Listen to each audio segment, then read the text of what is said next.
So we're here in Salem, and we're going to be talking to Karen Spencer about the fluoride issue. Hi, Karen. Hi. So what brings you out on this lovely, sunny, cold day to visit Congressman Seth Moulton? Utter frustration. I do research. I'm an analyst, and I was having health problems. I was having health problems for decades, and I was diagnosed with chronic Lyme disease, and irritable bowel syndrome, and inflamed liver, and all kinds of things, and autoimmune disease, and in utter desperation, I was using a filter, I finally went to just very, very strict use of only no fluoride water.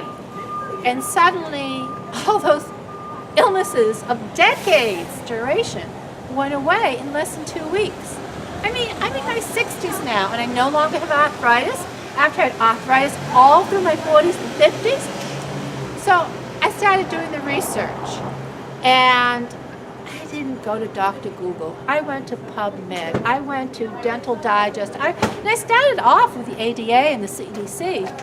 And everything I saw, especially on the ADA and CDC site made me very alarmed, because as an analyst working in corporate America, I can tell a put-up job when I see one by very careful choice of words. So I got deeper and deeper and deeper. And I found out that all of my symptoms had been documented for decades as symptomatic of fluoride intolerance.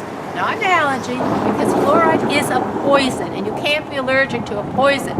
It's just some people are more sensitive to it at lower doses. And I did more and more research. I discovered like 15% of the population, at least, has this intolerance. But they get diagnosed with other things. So, in one day, I wrote Congressman Moulton.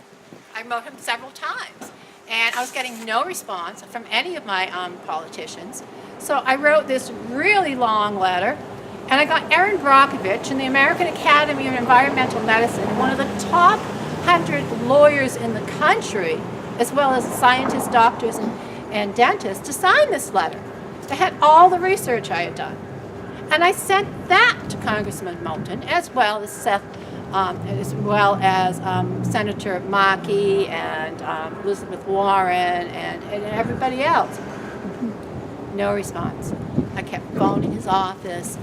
No response. I will get a form letter once in a while. The fluoride is a naturally occurring mineral.